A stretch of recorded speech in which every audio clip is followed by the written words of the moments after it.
Hello and welcome to ABW Preview. It's with me and Carl. I'm not sure which one's which. Carl, which one are you? Not the bald one. Oh, there you go. That's an easy way to remember people. He's not the bald one, and I am. Okay, so this is the preview show for Arsenal v Spurs in the Premier League. It's on tomorrow, Sunday at 4:30. So if you're doing anything for Mother's Day, make sure you get it done and out of the way early because the football is on at 4:30. Where can you see the game, Carl? I hear absolutely nobody asking. So in UK and Ireland, Sky Sports Premier League, Australia, Optus Sport, New Zealand, Spark Sport, Canada, DAZN, USA, NBC, and today's listeners' country, Carl. We've had Ray Anderson in Jamaica, we had Moshi Allen in Pakistan, but no one bothered, Carl. They couldn't be fucked. No one's listening. These shows get about 1,000 listens, and no one has sent it in. That's sad, isn't it? Bastards. A lot of them. Absolute bastards. Absolute no need for it. So if you do want me to do your country, just tell me your name and where you are, and then I'll go and get where you can get it. I'll go and find where you can watch it on TV. So, Carl, head to head, you're going to do that bit. What have you got?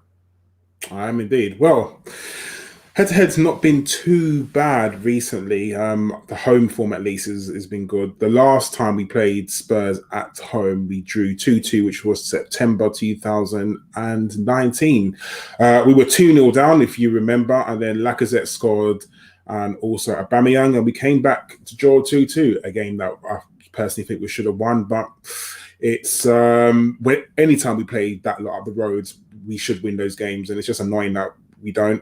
And then one of the best games that I've ever watched as an Arsenal supporter, when we beat them 4-2 in 2018, 2019. Do you remember we went 1-0 up and then we went 2-1 down, which, yeah, was annoying. And then the comeback, because if you remember, that was Emre era and Aaron Ramsey didn't start. And then Aaron Ramsey came on at half time and literally changed the game. And we won 4-2 with Lacazette scoring sort of a miss kick come off his right leg onto his left leg and snuck into the corner. You had Aubameyang with that absolute brilliant sort of just outside the box, the bottom corner, and then Torreira, absolutely brilliant. When he scored, I think every single Arsenal fan sort of had a burst of emotion and just celebrated. I know I did. I was just absolutely loving it. When he ran the corner flags and took his shirt off or lifted his shirt up? It was. I think now. I don't think there was a single person who did not want to see Torreira's six-pack then, because that was absolutely brilliant. When he scored, I remember I was watching the game here at home by myself, and I remember I shouted like as loud as I can. And I remember I thought I pulled something in my throat because I could hardly talk afterwards. Like I shouted so loud. It was absolutely brilliant. And then before that, 2017, 2018, I believe that we won 2-0. Mustafi scoring and Sanchez. Oh, I remember the days of Sanchez. Oh, how good he was. Days. Yes. So, yeah, at home, the record's not been too bad. But, you know, whenever you play that lot of the road, and I hate saying that name, but whenever you play that lot of the road, there's always, I would say form goes out the window. Like, because emotions, and maybe even if you don't have the likes of, like back in the day, you had like Tony Adams and Dixon and people who were quote unquote local to the area. People saying it meant more to them then. I think it still means a lot to the players now. I mean, no matter what club you play for, you always want to beat your local rivals, whether you like Rangers and flipping Celtic, whether it's United versus City, whether it's, do you know what I mean? Like Brighton flipping Southampton, whoever. Like, I don't know, Josh is going to tell me off for that to say, oh, they're nowhere near each other. Fuck off, Josh. But you always want to beat your local rivals all the time. So I do think it still means a lot to the players. And imagine beating your rivals. That is just going to be brilliant for the players. That's going to give them a morale boost. Brilliant for the fans, because they know the fans are going to absolutely love it. And we get to beat Jose Mourinho as well, which is just obviously even better. It's true. Good point about that. Like Dixon was a Man City fan, and I don't know who Winterburn support, and I'm not sure who Wright is supported, but after 5 or 6 years at the club, their allegiances all change, and they all live around the area. I mean, some of them still live. Like I think Bergkamp has still got a flat at Highbury, hasn't he? And a few of them have. So then they all, like Dixon doesn't say he's a Man City fan anymore. He's all Arsenal, isn't he? They don't get him on to do commentary for the Man City games. They all become Arsenal fans. So that's true. Once you play for, it doesn't matter what club you play for. You want to beat your rivals because you know what it means to the fans, and like even if you don't grow up being a fan of that club that you play for, you just know that the rival, your local rivals. I mean, I grew up in the era of Man United being one of our biggest rivals. For me, when the season starts, I always want to beat Spurs and I always want to beat Man United. Anyone else, I'm not really bothered about, to be honest. Like Dani, I suppose you grew up in the era of Tottenham and probably Liverpool. Yep. So so my local rivals are always my rivals are always going to be Man United and Tottenham. Anyone else, I don't really. These Johnny come lately clubs like Chelsea, I don't really care about them, to be honest. Like we beat them. I always want Arsenal to win, but ultimately, I always want to beat Man United and I always want to beat that lot up the road, 100%. True. Got a couple more bits there in the notes to go through. Then it's my go. So our first ever game against Spurs was on the 4th of February, 1888. Dani was a wee young lad then, making his way down to his first game. And we won 6-2 in a friendly, but it wasn't a North London derby because Arsenal were in Woolwich Arsenal, just down the road from where I am now. And they were up in Middlesex. That's not Scotsman. No, it's not. Definitely not. And Peter Connolly scored 4 goals for them. So, if we get that tomorrow, I will be extremely happy. I mean, I'll take a 6-2 any day. Take a 6-2, 4-0. Take a 1-0, to be honest, right now. Just to be honest. And the first game against Spurs was November 9th, 1896. Dani had just got his first freedom pass. And it was Woolwich Arsenal 2, Spurs 1. John Russell got both of the goals. Dani's still got a picture of John Russell on his bedroom wall. Good old John Russell. That was our first league game.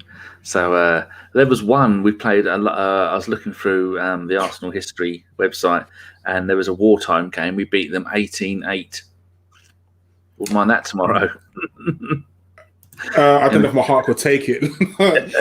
Anyway, current form and league position. Spurs are 7th with 45 points and have won 6 of their 13 away games, so just under half. That's not too bad. And they have won 2 of their last 6 away Premier League games, and they've only beat Fulham and Sheffield United. And that gives you some hope, doesn't it? Because when I was putting all the information in there, you went, oh no, the current form's going to be terrible. I mean, the head-to-head's going to be terrible. But it wasn't. I'd forgotten because the last 2 league games against them were both at their place, and we lost both of them because of the way that we haven't played them at home since September 2019. You think, well, that's 2 years ago, and that can't be right, but it is. I checked it's mad, isn't it? Yeah. And so the only teams they beat away from home in the last 6 are Sheffield United and Fulham, and they're both shit. And we're 10th, 38 points, and we have won 5 of our 13 home league games. That's slightly misleading because we have drawn quite a few, but if you look at our last 6 home Premier League games, won 3, drawn 2, lost 1, scored 10, conceded 4, 3 clean sheets.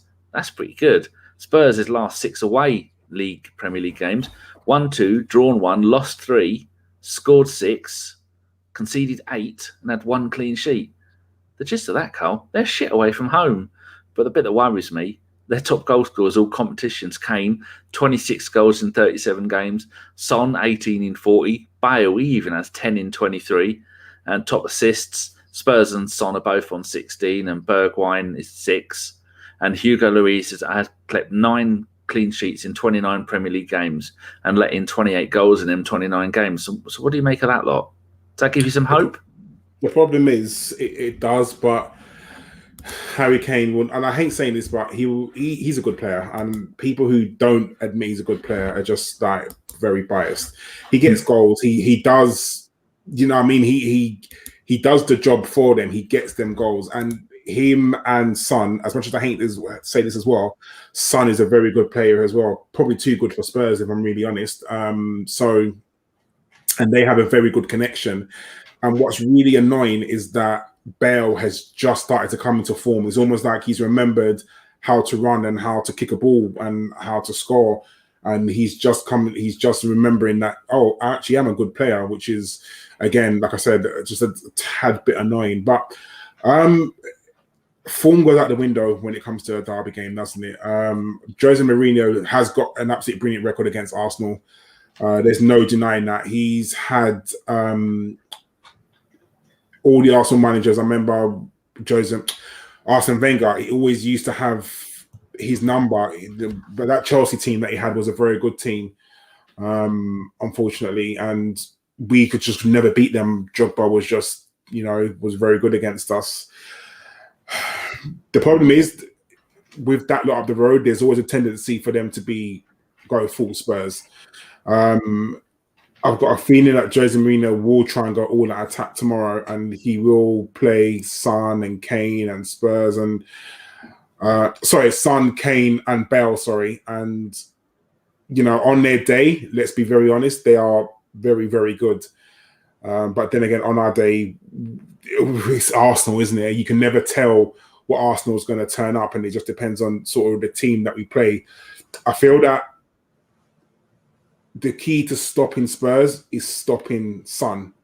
I think if you stop Son playing, then if you can't feed Son to feed Kane, that is also going to be good. You need to make sure that we don't just leave Son alone and just let him run, because the guy can run. He is very, very good at what he does.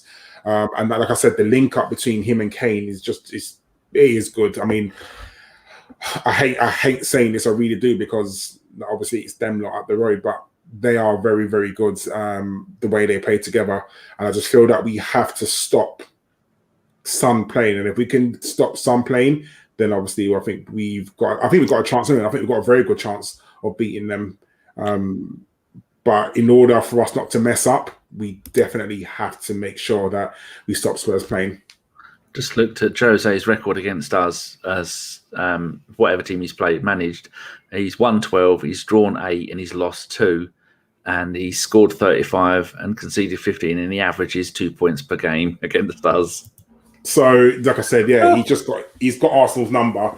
No matter what team he has, he just seems to be able to, win against Arsenal, which is annoying. It's going to be one of two things in it. They're either going to come and park the bus and play for the draw and frustrate us and try to hit us on the counter attack. And knowing Jose Mourinho, that is going to be his game plan. Hit us on the counter attack, because when Spurs counter, they are very good. Kane, Bale, and Son, when they counter, they're as good as anyone. And I just think we need to stop. If we can stop them playing, then that's what we need to do. I mean, their defense. I mean, Eric Dyer, he's not brilliant. Lloris is definitely on a decline, and I'll be surprised if he's still Spurs #1 next season, because he's definitely not as good as as he once was.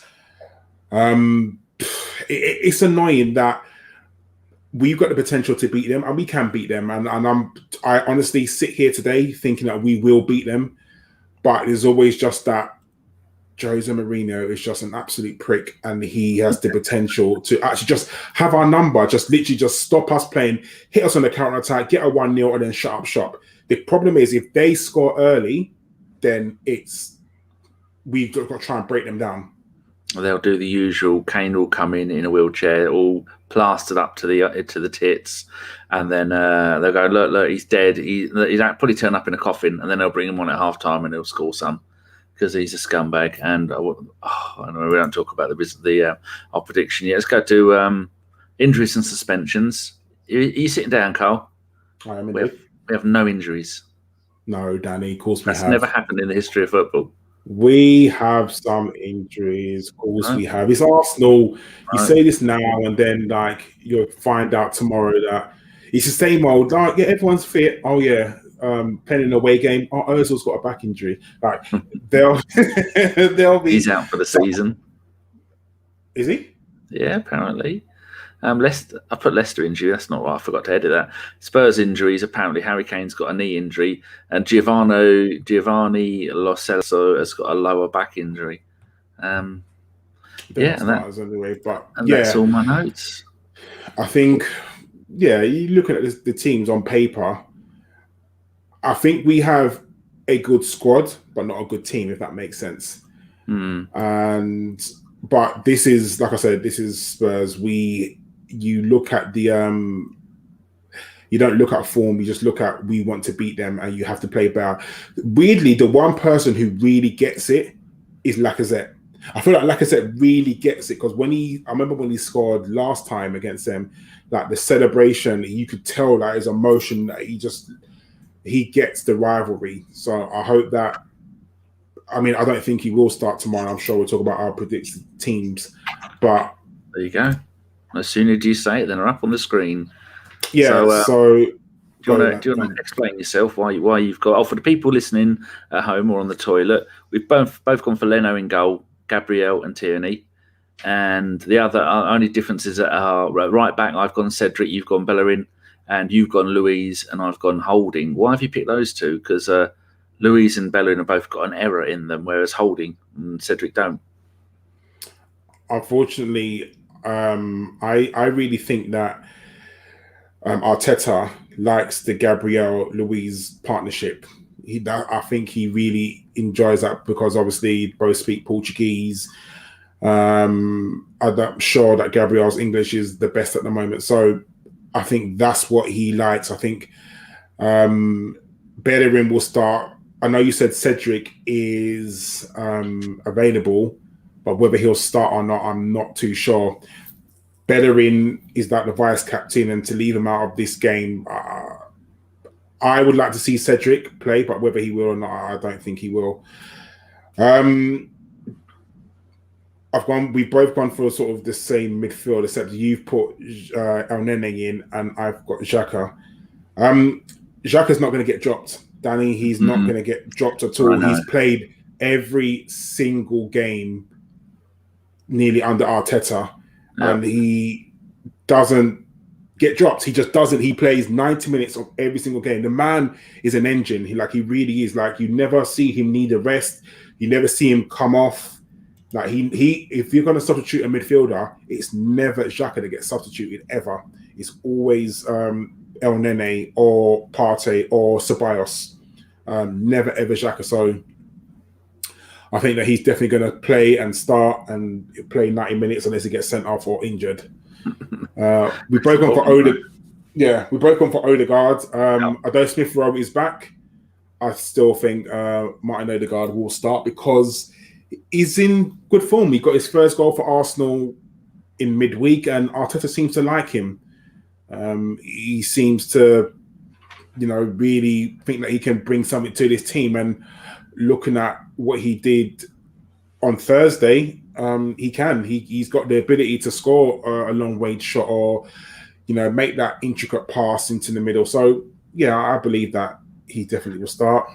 I like El Nene because if Partey can make Xhaka look good, and El Nene has never fucked up. Xhaka fucks up all the time. And imagine how good El Nene can look if he's playing next to Partey. It's not going to happen, but yeah, that's what I'd like to see happen. I think up front, we've both gone for the same, haven't we? We have. I do think Pepe will start along with Saka and also Aubameyang. I think Pepe's got to start this game, and if the meltdown, if Willian starts the game, and I truly think there will be a meltdown. This game is not made for Willian. I know I can hear John in the background. I know he set up Gabriel's goal, didn't he, in midweek? The cross, Gabriel heading. He is, but unfortunately, this game is literally going to be. Unfortunately, he's going to have to do a lot of tracking back. Pepe definitely to try and stop the Spurs counter attack. And I don't know if Willian's fast enough. Willian's got an engine on him, and Willian will run and run and run, but sometimes he just gives up. And I do think we need to. Yeah, and I think we need to focus on more on our strengths rather than Spurs' strength. So we need to just have Spurs. We need to have Spurs on the back foot. Pepe running against who's their right back? Is it Doherty, isn't it? Doherty or the French one? What his name? No. Oh. I try and ignore all of their names because I hate them. I forget his name, but who's the Spurs right back? It's going to bother me now. Like I'm going to have to find out. But yeah, if we can obviously frighten them with our counter attacks, then is it Reguilon? No, not Reguilon. No, he's a left back. Aurier. Oh, it doesn't. Aurier, that's the one. But he doesn't really play. But if he starts, it'll be very good because he's always got a ricket in him. He's nuts. He's mad. But yeah, I think we just need to be. We need to be better than them, and we are better than them. And if Aubameyang is on form, and especially, I'm glad that we can have quite a strong bench. So on the bench, we could literally have the likes. If we need to change it, bring Willian on. If we need to change it, Emile Smith-Rowe. If we need to change it, Martinelli, even though doesn't really play. If we need to change it, Lacazette. If we need to change it, we do have the players, ready for us to come on. So I'm hoping that the starting 11 can do the job, but if they need a little help, then you have got the likes of, like I said, to come on and partner Aubameyang up front or go straight through the middle. What I don't want and what Arteta seems to do, he never changes his system, just the players, which kind of frustrates me sometimes. But hopefully tomorrow we'll go into the game and we'll be very, very good and we'll beat them. No playing out from the back, you fucking idiots. No, I am hoping that Arteta has literally said to Leno, I know I want you to play out from the back. I get that, and I do. But if you sense danger, hit it long. He has to. At a certain point, I know people blame. We'll just do this quickly, but I know people blame Xhaka for the Burnley goal. But who does he receive the ball from? He didn't need to give. Leno didn't need to give him the ball. So, yeah, and then Leno midweek again wasn't always good. But, Sunday's a new game. It's a brand new game, and we're playing that lot up the road, and we hate them. They hate us. They haven't won a trophy for years. They're still not going to win a trophy this season, and we will beat them. What's the score then going to be? I'm going to go, they're going to beat us 4-1 because we'll just collapse. And those three up front will turn ours inside out. I can see us beaten. We could possibly beat them, but no. I think Twitter needs another uproar. What are you going to go for?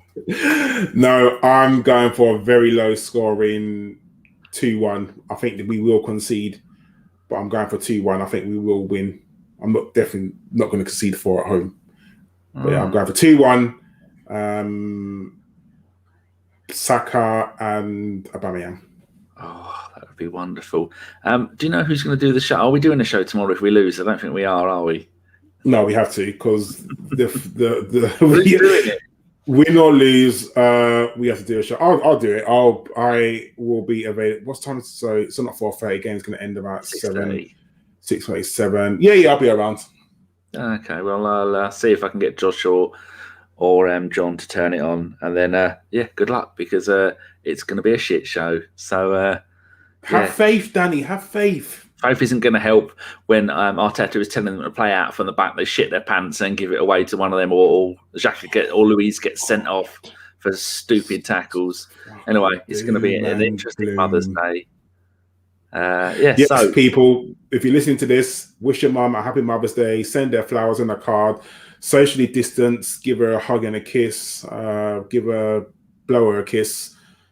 But yes, don't forget your mummies. And if you don't like this, my name's been Josh. And if you don't like it, what's your name been, Carl? Chris Carpenter, and I'm a pirate. Sounds good to me. Right, we will see you tomorrow. Win, lose or draw. Carl will be there. And we'll see you later. Cheers. Ta-da.